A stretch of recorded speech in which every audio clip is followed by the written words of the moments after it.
Bismillahirrahmanirrahim, assalamu alaikum wa rahmatullahi ta'ala wa barakatuh. Donc voilà, nous avons vu la dernière séance comment bien sûr ajouter ici de la recherche. Voilà, donc par la suite, on va voir comment bien sûr afficher le détail de chaque contact. Lorsque je vais sélectionner ou je vais cliquer bien sûr sur n'importe quelle case ici au cellules, automatiquement je dois avoir ici donc la photo qui va être affichée ici. Donc voilà, plus les autres informations, donc comme l'ID, le nom, la date de naissance, l'email, ainsi de suite. Et voilà, je vais avoir de plus de boutons, donc un bouton pour modifier si je veux bien sûr avoir des modifications et un autre bouton supprimer, d'accord? Je vais commencer bien sûr, donc plus simple, voilà, je vais comment, lorsque je vais cliquer bien sûr sur donc une case ou une cellule, automatiquement je dois sélectionner la totalité de la ligne et après je vais afficher bien sûr les informations en détail ici, donc inclus donc la photo, d'accord? Donc voilà. Voilà, toujours sur liste des contacts. Donc voilà, je vais ajouter bien sûr le contrôle pour le nom. Donc voilà, pour gagner un peu du temps, automatiquement je peux faire une copie-coller de l'interface ajouter client donc au nouveau client. Donc voilà, vers liste contact. Voilà, je sélectionne l'ensemble avec contrôle clic. Voilà, contrôle sélectionné au clic, comme ça. Je sélectionne l'ensemble des composantes. Et voilà, CTRL-C et je vais aller ici sur donc voilà liste contact. Voilà, je peux pour le moment mettre comme ça et je vais cliquer ici sur CTRL-V. Très bien. Donc voilà pour l'image, pour la photo. Voilà, je vais la mettre ici. Très bien. Donc voilà pour ce bouton. Voilà, c'est comme ça. Je peux par exemple. Donc voilà, très bien. Et après, donc voilà, j'ai le nom. Pardon. Donc voilà, une petite mise en place. Donc voilà, date de naissance. Donc email. Voilà, le genre. Donc et le téléphone. Très bien. Donc voilà, je vais mettre ici. Donc voilà. Je vais pour ce bouton, je vais mettre ici. Donc pardon, c'est modifier. Comme ça. Et ce bouton, voilà, supprimer. Très bien, voilà, je vais mettre ici donc supprimer. Faire attention ici donc, pour faire les modifications donc, d'un contact. Automatiquement, nous avons besoin de l'ID. Donc voilà, l'ID, c'est l'identifiant de chaque contact. Donc voilà, je vais ajouter bien sûr un emplacement pour l'ID. Je vais commencer avec CTRL-C, CTRL-V. Et je vais mettre ici donc, voilà, comme ça, ID.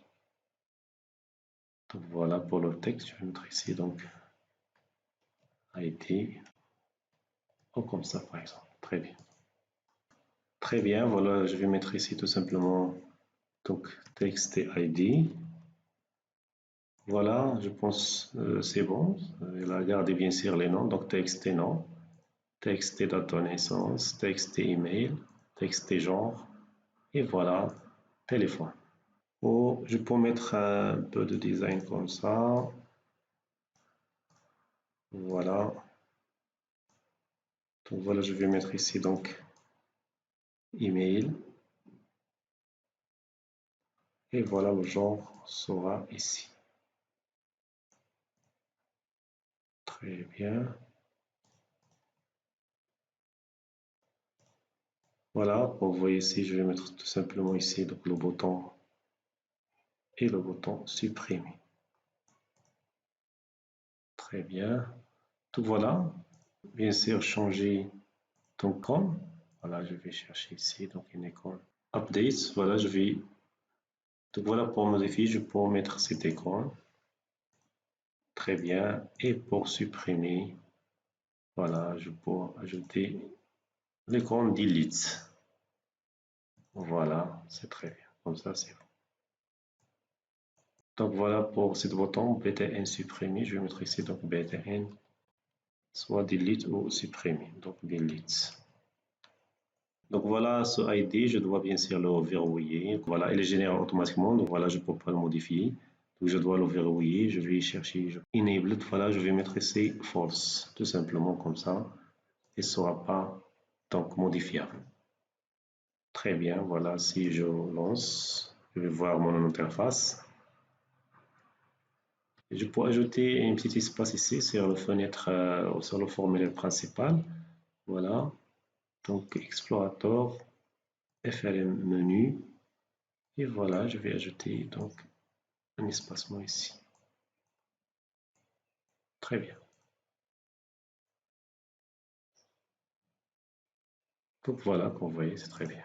Maintenant, lorsque je clique bien sûr sur une cellule, voilà, une case, automatiquement, je dois avoir les informations ici, donc correspondant à voilà l'élément sélectionné ou le contact sélectionné. D'accord? Et je vais afficher bien sûr les informations ici. Donc voilà, je peux modifier bien sûr ces informations. Je vais cliquer sur modifier pour valider. Sinon, je peux bien sûr le supprimer. D'accord? Voilà, je reviens ici donc sur liste contact. Donc voilà, lorsque je vais cliquer sur Data Grid View, automatiquement, je dois, voilà, je dois travailler bien sûr sur un événement qui s'appelle donc Cell Click. Cell Click, ça veut dire je clique sur une cellule ou une case dans Data Grid View. D'accord? Voilà, je fais ici double-clic. Très bien. Donc, on voit ici, donc voilà, j'ai l'événement Cell Click, donc c'est Data Grid View. Donc, il accepte bien sûr un sender qui a envoyé bien sûr cet événement. Et voilà quelques propriétés ici, donc qui vient bien sûr avec cet événement. D'accord? Bien sûr, je dois tester est-ce que j'ai sélectionné bien sûr une ligne ou non. Voilà, avec la condition ici, donc if, donc voilà, e.row index, ça veut dire l'index de la ligne. Donc s'il est supérieur ou est égal à 0, parce que l'indice commence du 0, automatiquement j'ai sélectionné une ligne. D'accord? Donc voilà, je déclenche bien sûr cette action si j'ai sélectionné une ligne. Et voilà, je vais mettre ici, donc je vais déclarer une variable index. Donc voilà, est égal à e.rowIndex pour simplifier bien sûr l'écriture. Je peux mettre par exemple ici i. Donc allez, c'est bien sûr index comme ça ou indice. Très bien. Et après, qu'est-ce que je dois faire? Je vais bien sûr faire la lecture de la ligne sélectionnée et je vais la remporter bien sûr dans les objets, les zones de texte, les combo box et l'image. D'accord? Avant, bien sûr, je vais sélectionner l'ensemble de la ligne avec, voilà, de cette manière. Voilà, je vais accéder à DGV, donc voilà, contact, bien sûr, point rows. Et voilà, donc je vais passer ici l'indice de la ligne, c'est index. Donc nous venons bien sûr de récupérer ici. Et voilà, je vais mettre tout simplement point select est égal à 0. Lorsque je clique bien sûr sur une cellule, automatiquement je dois sélectionner la ligne tout entière, pardon. D'accord? Voilà, comme ça, si je clique ici sur cette cellule, comme vous voyez, très bien. Donc lorsque je clique, automatiquement je sélectionne la ligne tout entière, comme ça. Très bien. Voilà. Donc après, qu'est-ce que je vais mettre? Je vais faire l'affectation des éléments de la ligne sélectionnée donc vers les objets ou vers les textbox. Je commence avec l'ID, donc text ID, donc point .text bien sûr. Donc il reçoit DGV comme ça. Donc point .rows, index, ça veut dire la ligne sélectionnée. Lorsque je vais avoir bien sûr la ligne, automatiquement je dois accéder aux colonnes. Voilà, point cell ou à des cases. Et quelle case? Donc voilà 0, je vais vous montrer comment. Donc point value, comme ça, c'est très bien. Donc, celle de 0, voilà, je vais commenter comme ça, pardon. Et je vais lancer, très bien. Donc, on voit ici, donc la ligne sélectionnée est là. Donc, celle de 0, la cellule numéro 0, c'est l'ID. Celle de 1, c'est le nom. Le celle de 2, c'est la date de naissance. Celle de 3, c'est l'email. Le 4, c'est le téléphone. Et le 5, c'est le genre dans cet ordre, bien sûr. D'accord? Donc, la ligne, indice voilà I. Pour les colonnes, bien sûr, c'est 0, 1, 2, 3, 4, 5. D'accord? Comme ça, ce sera très clair. Voilà. Après, bien sûr, je dois la convertir en chaîne de caractères parce que texte, c'est une chaîne de caractères. Voilà, je vais mettre tout simplement ici toString. Comme ça, c'est bien. Voilà la même chose ici. Donc, texte est donc nom. Donc, point texte est égal à. Donc, c'est la même chose. Très bien. Voilà. Ici, je vais mettre 1. Voilà. Donc, pour texte et email, voilà, date de naissance, pardon. Donc, date de naissance, point texte. Donc, pour la date de naissance, voilà, pour la date de naissance, c'est préférable donc, de déclarer ici donc in date, donc string texte, par exemple date, voilà, est égal à, je récupère bien sûr la chaîne de caractères et après je vais la convertir en date, d'accord?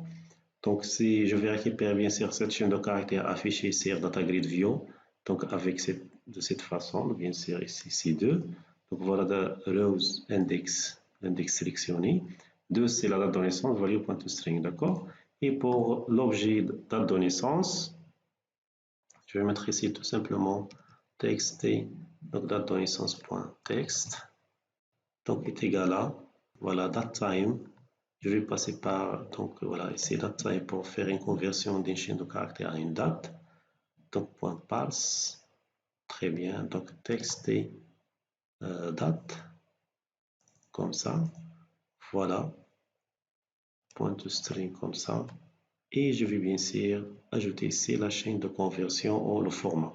Donc il sera converti en DD, ça veut dire day, MM, ça veut dire le mois, et pardon, donc MM en majuscule, donc c'est pas en minuscule parce qu'en minuscule il est réservé au, je pense, aux minutes. Voilà DD, MM majuscule et voilà Y, 4Y pour l'année. Très bien. Donc voilà, j'ai récupéré bien sûr la date, ou la chaîne qui représente la date à partir de la grid.